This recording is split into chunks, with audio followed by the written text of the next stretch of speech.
ça va. Ça va mon gars? Ça casse bien? All right.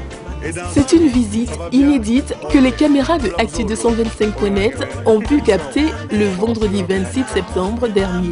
Pour cause, Ismaël Isaac s'est rendu au domicile de son aimé Alpha Blondy, qui lui était en pleine séance d'écoute dans son studio d'enregistrement. En bon ivoirien très hospitalier, plein d'humour et dans la bonne humeur, Jagger s'est enquis des nouvelles. Venant au fait, l'auteur de Magno Mako tenait absolument à présenter son nouvel opus intitulé « Je reste » à celui qu'il considère comme un grand frère et une référence dans le monde de la musique. Moi, c'est mon grand frère, il est tout pour moi, c'est mon maître, c'est lui qui m'a inspiré. Même à mes débuts, il y a des chansons, quand il chantait, on disait que ça faisait un peu Alpha Blondy.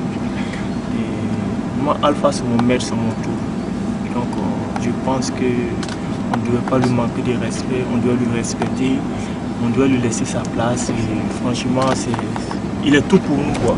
Moi, en tout cas, c'est mon maître. Une pareille humilité est très rare dans le métier.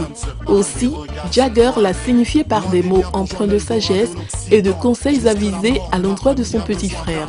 En français, on dit « l'humilité précède la gloire ». Que Dieu, l'Éternel, le gratifie pour moi, que le respect qu'il m'accorde, que Dieu le lui rende au centuple. Loko ni kambonye masa Allah ay toi masayala qui bonye sangoro yi bonye tokoro yi bonye lolo yi bonye traduction c'est que vraiment que Dieu le lui rende au centuple. En tout cas, il a du talent et la Côte d'Ivoire est fière d'avoir un artiste avec autant de talent et une si belle voix. Que Dieu fasse que cette inspiration divine continue pour que le reggae africain puisse prendre la place qui lui revient de droit. Joueur, taquin, blagueur et rieur, Jagger a dans une ambiance chaleureuse permis à la petite assistance, composée de journalistes et de collaborateurs, de déguster quelques titres de son prochain album. Au vu de la concentration qu'affiche notre mégastar, on peut deviner la galette musicale très enlevée que l'artiste s'apprête à offrir à ses fans. Un bon pédagogue, il s'est d'ailleurs empressé de donner la signification de chacune des chansons que l'on écoutait. Sur un titre qui avait un double sens, Jagger s'est amusé à interroger l'assistance sur la façon de l'épeler. Interminable. Pourquoi décomposer ça de la sorte? Parce que ce sont les Africains, ils sont toujours en train de faire les palabres interminables. Interminable dans le sens de ça finit pas. Mais il n'y a que les minables qui font des querelles interminables. Inter-minable. Voilà. Donc je suis en train de dire à mes frères, le temps passe. Arrêtons nos querelles. Je ne dis pas arrêter, je dis arrêtons. C'est bon aussi que je dis dedans. Arrêtons nos querelles interminables. Et parce que il faut qu'on avance. Sans détour, il va également inviter son frangin à faire un featuring sur l'album. Attentif comme un élève, Ismaël repère la chanson sur laquelle il poserait la voix et hop, l'affaire est dans le sac. À la fin de la rencontre, notre hôte tient à réitérer ses bénédictions et encouragements à l'endroit de celui qui, selon lui, a fait preuve d'une grande humilité. Il en profite pour donner son actualité. On dit souvent, c'est l'occasion que Dieu nous donne. Pourquoi est-ce qu'aujourd'hui, Ismaël, c'est Dieu qui a voulu ainsi. Et pourquoi aujourd'hui, il arrive, on fait écouter ce qu'on lui a fait écouter. C'est Dieu aussi qui a voulu. Pourquoi il arrive, mais vous êtes tous là. C'est Dieu qui l'a voulu. Donc quelque part, nous, on était en train de se dire, je vais appeler Christophe Maillet, j'ai appelé le manager, fais tout pour jouer Christophe Maillet, je veux qu'il fasse de l'harmonica. Pas vous chanter, fait harmonica dans une des chansons. Parce que Youssoufa, il a un programme chargé, donc il est en studio lui-même. Donc il n'a pas pu. C'est pas grave. Pourquoi? Il n'a pas pu. Et puis, j'ai appelé ma petite sœur Nayan Kabel. Il y a une chanson qui s'appelle Séchez vos larmes, qui est dédiée aux femmes africaines. Donc je veux que Nayanka intervienne. Et puis elle m'a dit qu'elle va envoyer quelqu'un pour son manager ou son agent pour venir écouter. Bref, et puis, j'avais rendez-vous avec Ismo. C'est Mori, c'est avant-hier, non? Avant-hier, il y a 3 jours, 4 jours.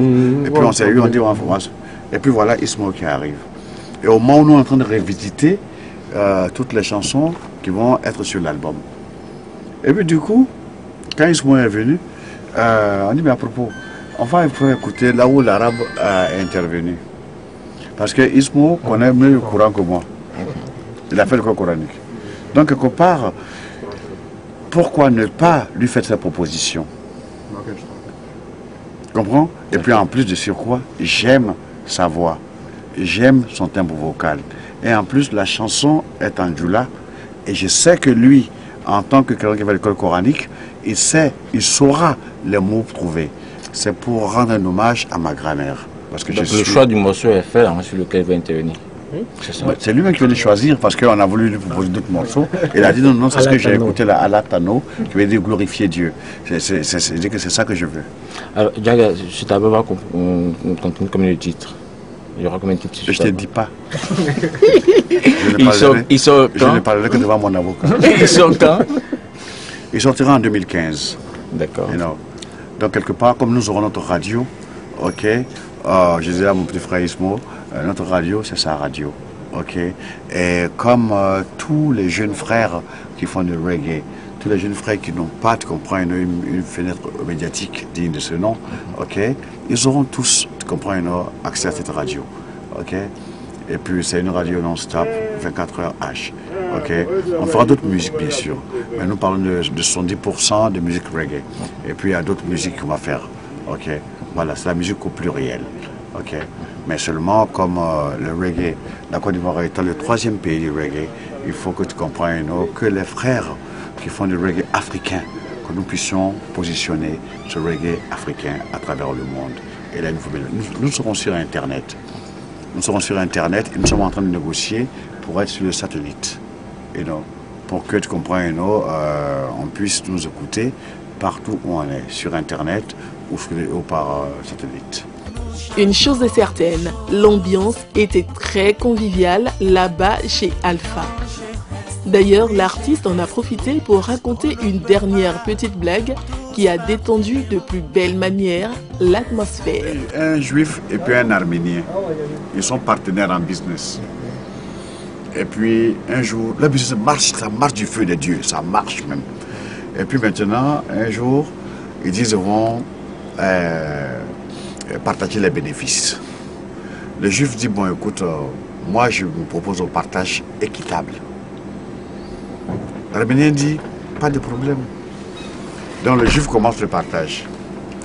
Le juif fait $100 pour toi, $100 pour moi, $100 pour toi, $300 pour moi, $100 pour toi, $1200 pour moi. L'arménien dit, s'il te plaît, embrasse-moi.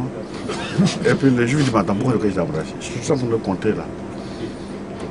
$100 pour toi. $1500 pour moi. $100 pour toi. $2800 pour moi. L'arménien dit, attends, arrête. Embrasse-moi s'il te plaît, embrasse-moi. Je dis, attends, je suis pas homosexuel. Pourquoi tu veux que je t'embrasse?